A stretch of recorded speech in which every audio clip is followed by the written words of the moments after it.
Welcome back, Sethbling here. Today I'm going to show you my design for a completely flat minecart station. It's got no blocks above ground other than stuff like pressure plates and rails, which of course you're going to need. First I'm going to show you how to operate the minecart station, and then I'm going to show you how all the redstone and everything works. So to operate it, you just stand on the pressure plate here, it'll dispense a minecart, and you right click to get in, you're automatically dispensed off. When you arrive at the station in a minecart, the minecart gets broken by some lava and returned to the system through a system of hoppers. So, very easy to use, looks pretty nice because it's so flat. There's one thing I didn't show you, and that is that when you're in survival mode, you actually do take a half a heart of damage from the lava when you return back to the system. That's because you're just touching it for a moment. You don't get set on fire or anything. Although, in order to make sure that you don't get set on fire, you do need to return to the station at a particular speed. So you'll need that last powered rail a certain distance. So that's one thing to keep in mind when you're building the station. The minecart has to be going at a certain speed, otherwise it'll overshoot the hopper, and you'll get set on fire, which is no good. So let me return to game mode 1, and I can show you over here the system above ground. There is lots of storage for minecarts here. So there's 9 spots in the dispenser, there's a dropper down here, and then there's 5 spots in all of these hoppers. So there's plenty of storage for minecarts in the system. So let me explain all the mechanisms going on here. The first thing that happens is you stand on this pressure plate. That does a bunch of things. It triggers the dispenser here, which dispenses minecart onto the track. It also turns off the powered rail here because it turns off this torch, and so that means that the minecart isn't going to get sent off to its destination.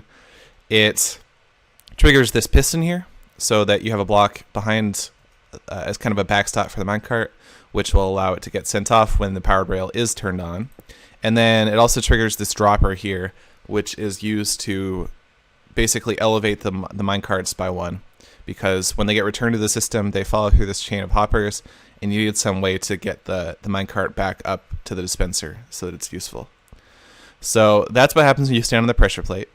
When you get off the pressure plate, this torch turns back on, and so the rail gets powered, and you get sent off, and this piston retracts, so that it's flat again. So I'll show you all that in operation. We get the minecart, we have the backstop here, the rail's turned off. I get in, the rail turns back on, and we get sent off. Okay, so now what happens when we return? Well, actually on both the outbound and inbound action, this detector rail gets triggered, and I could actually show you. If I look behind me, you can see that lava turns on and off whether or not I'm going inbound. So the lava is triggered by, well, there's a monostable circuit here. So basically what happens is this torch here will blink on just for a couple ticks, which turns off this torch, and then about a half a second later it turns this torch off again. So basically this torch blinks off a couple times, and then that means this torch blinks on a couple times. So that triggers this dispenser, which has lava bucket in it. And that's what you saw. You saw the lava get dispensed and then sucked back up by the dispenser. And it's just long enough to break the minecart and not set the player on fire.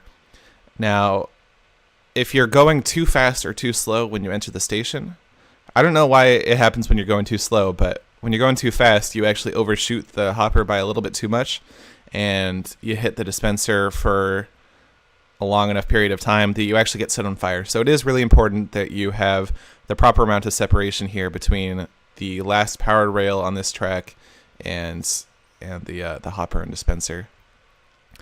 For some reason it happens if you're going too slow too. I'm not really sure why. It might be due to the amount of exposure time you get on the lava. Anyway, you can download this from the video description and see the exact number of blocks and everything required to make it work out.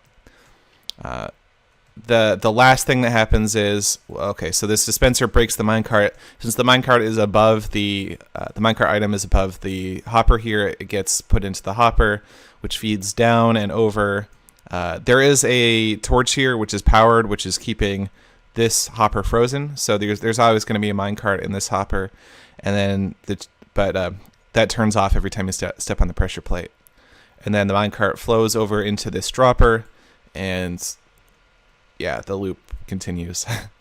So you just have to put this whole thing underground, and you get the flat minecart station, which I think looks really nice if you have a big flat open area. And it's very useful, has lots of storage for minecarts, and automatically launches you. If you want to have multiple destinations, this is actually pretty resource light, I would say. So it's not too hard to build a couple of these side by side and just have different pressure plates for the different destinations. So yeah, you can download it and check it out for yourself. That's about it. Thanks for watching.